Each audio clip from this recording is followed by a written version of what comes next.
लेकिन इंडिया ने न्यूजीलैंड को 3-0 से सीरीज हरा के ओडीआई की नंबर 1 टीम बन चुकी है। टी20 की ऑलरेडी नंबर 1 है। अगर टेस्ट के अंदर 2-0, 3-1, 3-0 या 4-0 से ऑस्ट्रेलिया को हरा देती तो टेस्ट की भी नंबर 1 टीम बन जाएगी। तो इस पर भी बात करेंगे, पूरी सीरीज की रिपोर्ट पे बात करेंगे। दूसरा, आईसीसी ने कहते हैं ना अपने तीनों फॉर्मेट्स की टीम लॉन्च कर दी हुई है। आईसीसी 2022 की टीम, उसके अंदर बाबर आजम ओडीआई की कैप्टन बने, टेस्ट में भी शामिल है। इस पर भी बात करेंगे। तो वीडियो शुरू करते हैं। हेलो, दिस इज वलीद रो। चैनल को सब्सक्राइब कर दे, वीडियो को लाइक कर दे। शुरुआत करते हैं India versus New Zealand 3 ODI matches की जो सीरीज इसकी रिपोर्ट डिस्कस करते हैं। आखिर क्या वजह हुई कि जो न्यूजीलैंड जिसको कहते हैं 3-0 से हारेगी। श्रीलंका 3-0 से हारी, समझ आता है श्रीलंका थी, लेकिन न्यूजीलैंड 3-0 से हारेगी, क्या वजह हो सकती है? मैंने इसकी वजह ढूंढ ली है। जब मैं आपको स्टैट्स बताऊंगा ना सीरीज की, आपने उसको स्टैट्स में आपको खुद ही पता चल जाएगा कि न्यूजीलैंड 3-0 से हारने की मेन वजह क्या थी। अगर डिस्कस करें सीरीज की, तो सीरीज इंडिया ने 3-0 से तो जीती, लेकिन इस सीरीज के अंदर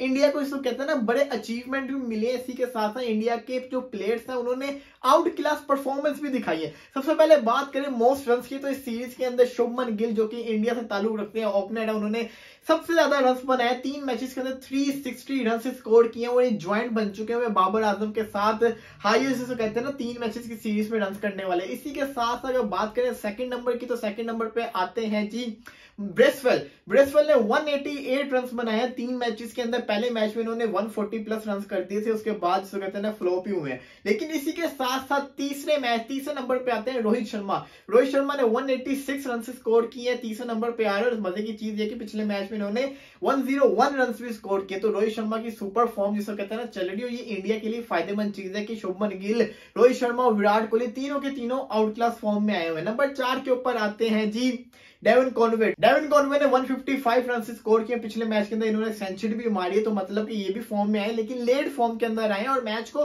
फिनिश नहीं कर पा रहे। और 2 मैचेस में तो इन्होंने अच्छा स्टार्ट भी नहीं दिया था जो न्यूजीलैंड को चाहिए था। इसी के साथ साथ नंबर 5 पे मिचेल सैंटनर, इन्होंने भी 118 रन स्कोर किए 3 इनिंग्स के अंदर। मजे की चीज ये कि टॉप 5 के अंदर 3 न्यूजीलैंड के 2 इंडियंस हैं और 2 इंडियन सबसे भारी पड़े हुए इस पूरी सीरीज के अंदर। इसी के साथ अगर मैं बात करूं मोस्ट विकेट्स की, तो मोस्ट विकेट्स के अंदर आता है जी इंडिया का सबसे पहला नंबर शार्दुल ठाकुर का। शार्दुल ठाकुर ने 3 इनिंग्स के अंदर 6 आउट किए हैं। इसी के साथ साथ कुलदीप यादव ने भी 3 इनिंग्स के अंदर 6 आउट किए। तो ये मजे की चीज है, सुपर जिसे कहते हैं ना परफॉर्मेंस आई है दोनों की तरफ से। 6 विकेट लिए। सिराज ने 2 इनिंग्स के अंदर 5 आउट किए। नंबर 3 के ऊपर आते हैं। नंबर 4 पे आते हैं शामी, जिन्होंने 2 इनिंग्स के अंदर 4 आउट किए। नंबर 5 में भी आते हैं इंडिया के हार्दिक पांड्या, जिन्होंने 3 इनिंग्स के अंदर 4 आउट किए हैं। अब आपको पता चल गया होगा कि न्यूजीलैंड क्यों हारी है, क्योंकि टॉप 5 बॉलर्स के अंदर, टॉप 5 हाईएस्ट विकेट टेकर्स के अंदर न्यूजीलैंड का नाम है ही नहीं। इंडिया के पांचों के पांचों बॉलर इंडिया के। इसी वजह क्या है, क्योंकि जो इंडिया का जो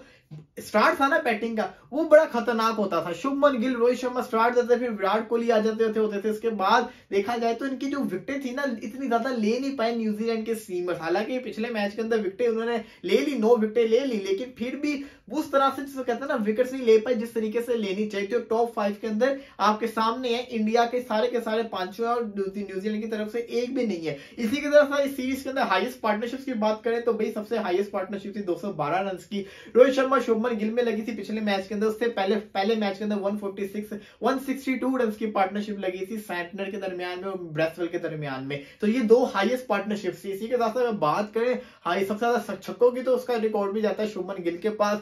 लगातार कितने इन्होंने छक्के मार दिए, हर मैच में से कहते हैं 6 पे 6 बारिशें कर रहे हैं। इसी के साथ साथ 3-0 से इंडिया ने सीरीज जीत ली। जबरदस्त किस्म की परफॉर्मेंस दिखाई और ये सीरीज अपने नाम की है, वेल डिजर्व से। जब तीनों चीजों में आप अच्छे जा रहे हो तो फिर आपको जिसको कहते हैं ना मैच में जीतना चाहिए, वो इंडिया जीत गया। इसी के साथ साथ लगातार 2023 के 6 ओडीआई मैचेस इंडिया जीत चुका है, 6-0 से लीड कर रहा है। इसी साल वर्ल्ड कप है और एशिया कप भी है। अब जरा बात करते हैं ICC team of the year 2022 की ओडीआई, टेस्ट और टी20 की हमने डिस्कशन कर ली थी।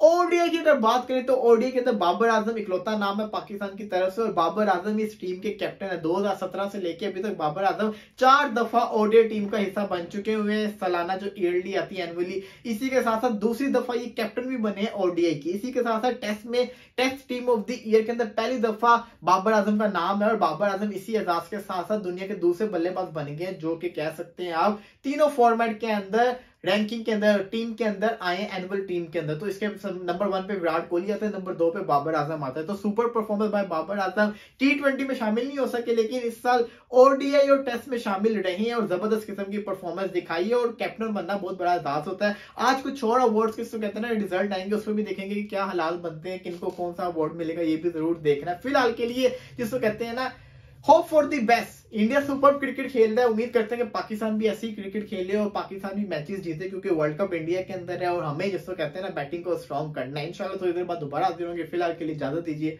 अल्लाह हाफिज।